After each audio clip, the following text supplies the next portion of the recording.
ಈ ವಸ್ತುವನ್ನ ತಲೆದಿಂಬಿನ ಕೆಳಗೆ ಇಟ್ಟು ಮಲಗಿದ್ರೆ ಅದೃಷ್ಟ ಕುಲಾಯಿಸೋದು ಪಕ್ಕ.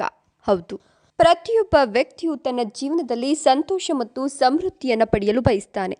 ಇದಕ್ಕಾಗಿ ಕೆಲವು ಸರಳ ಪರಿಹಾರಗಳನ್ನು ಜ್ಯೋತಿಷ್ಯದಲ್ಲಿ ವಿವರಿಸಲಾಗಿದೆ. ಇನ್ನು ಅದನ್ನು ಅಳವಡಿಸಿಕೊಳ್ಳುವ ಮೂಲಕ ನೀವು ಪ್ರಯೋಜನವನ್ನು ಪಡೆಯಬಹುದು. ಹೌದು, ನಮ್ಮ ಮನೆಯಲ್ಲಿ ಮಸಾಲೆಗಳು ಮತ್ತು ಆಹಾರದಲ್ಲಿ ಬಳಸುವ ಕೆಲವು ವಸ್ತುಗಳು ಅನೇಕ ಸಮಸ್ಯೆಗಳನ್ನು ತೊಡೆದುಹಾಕಲು ಜ್ಯೋತಿಷ್ಯದಲ್ಲಿ ಬಳಸಲಾಗ್ತದೆ.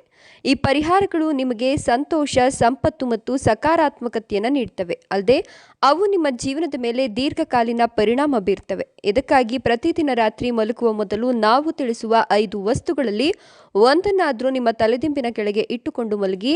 ಆ 5 ವಸ್ತುಗಳು ಯಾವುವು, ಯಾವ ವಸ್ತುಗಳನ್ನು ತಲೆದಿಂಬಿನ ಕೆಳಗೆ ಇಟ್ಟುಕೊಂಡು ಮಲಗಿದ್ರೆ ಯಾವ ರೀತಿಯ ಫಲಿತಾಂಶ ಸಿಗ್ತದೆ ಅಂತ ತಿಳಿಯೋಣ. ಅದಕ್ಕೂ ಮುನ್ನ ಈ ಮಾಹಿತಿ ಇಷ್ಟ ಆದರೆ ಒಂದು ಲೈಕ್ ಮಾಡಿ. ಏಲಕ್ಕಿ. ಜ್ಯೋತಿಷ್ಯದ ಪ್ರಕಾರ ಪ್ರತಿದಿನ ರಾತ್ರಿ ಹಸಿರು ಏಲಕ್ಕಿಯನ್ನು ತೆಗೆದುಕೊಂಡು ಮಲಗುವ ಸಂದರ್ಭದಲ್ಲಿ ತಲೆದಿಂಬಿನ ಕೆಳಗೆ ಇಟ್ಟು ಮಲಗಬೇಕು. ಅಂದರೆ ಪ್ರತಿ 30 ದಿನಕ್ಕೊಮ್ಮೆ ಆ ಹಸಿರು ಏಲಕ್ಕಿಯನ್ನು ಬದಲಾವಣೆ ಮಾಡಬೇಕು. ಬದಲಾವಣೆ ಮಾಡಿದ ಏಲಕ್ಕಿಯನ್ನು ತೆಗೆದುಕೊಂಡು ಭಕ್ತಿಯಿಂದ ಮನೆ ದೇವರನ್ನ ಸ್ಮರಿಸುತ್ತಾ ತೆಂಗಿನ ಗಿಡದ ಬುಡಕ್ಕೆ ಹಾಕಬೇಕು. ಈ ರೀತಿ ಮಾಡುವ ವ್ಯಕ್ತಿಯು ತನ್ನ ಅದೃಷ್ಟದ ಹೆಚ್ಚಳವನ್ನು ನೋಡ್ತಾನೆ.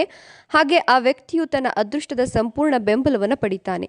ಬೆಳ್ಳುಳ್ಳಿ. ನೀವು ಪ್ರತಿದಿನ ರಾತ್ರಿ ಮಲಗುವ ಮೊದಲು ನಿಮ್ಮ ದಿಂಬಿನ ಕೆಳಗೆ ಬೆಳ್ಳುಳ್ಳಿ ಮೊಗ್ಗನ್ನ ಇಟ್ಕೊಂಡು ಮಲಗಿದ್ರೆ ದೆವ್ವ, ಪಿಶಾಚಿ ಅಂತಹ ನಕಾರಾತ್ಮಕ ಶಕ್ತಿ ನಿಮ್ಮ ಬಳಿ ಬರೋದಿಲ್ಲ.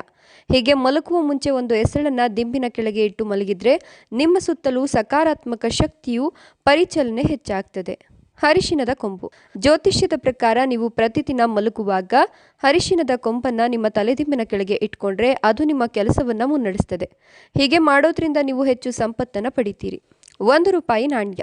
ಮಲಗುವ ಮೊದಲು ಪ್ರತಿದಿನ ತಲೆದಿಂಬಿನ ಕೆಳಗೆ ₹1 ನಾಣ್ಯವನ್ನು ಇಟ್ಟುಕೊಳ್ಳುವ ವ್ಯಕ್ತಿಯು ತನ್ನ ಜೀವನದಲ್ಲಿ ಎಂದಿಗೂ ಹಣಕಾಸಿನ ಸಮಸ್ಯೆಗಳನ್ನು ಎದುರಿಸೋದಿಲ್ಲ. ಆ ವ್ಯಕ್ತಿಯು ಹಂತವಾಗಿ ಸಾಲದಿಂದ ಮುಕ್ತಿ ಹೊಂದುತ್ತಾನೆ ಮತ್ತು ಅವನ ಆದಾಯದ ಮೂಲಗಳು ಹೆಚ್ಚಾಗ್ತವೆ. ತುಳಸಿ ಎಲೆ.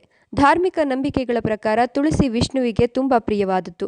ಜ್ಯೋತಿಷ್ಯದ ಪ್ರಕಾರ ಮಲಗುವಾಗ ತುಳಸಿ ಎಲೆಯನ್ನು ತಲೆದಿಂಬಿನ ಕೆಳಗೆ ಇಟ್ಟು ಮಲಗಿದ್ರೆ ನಿಮ್ಮ ಸುತ್ತಲೂ ಸಕಾರಾತ್ಮಕ ಶಕ್ತಿಯ ಪರಿಚಲನೆ ಹೆಚ್ಚಾಗ್ತದೆ. ನೆನಪಿರಲಿ, ಯಾವುದೇ ಕಾರಣಕ್ಕೂ ಸಂಜೆ ಸಮಯದಲ್ಲಿ ಮತ್ತು ರಾತ್ರಿ ಸಮಯದಲ್ಲಿ ತುಳಸಿಯನ್ನು ಕೀಳಬೇಡಿ. ಧನ್ಯವಾದಗಳು.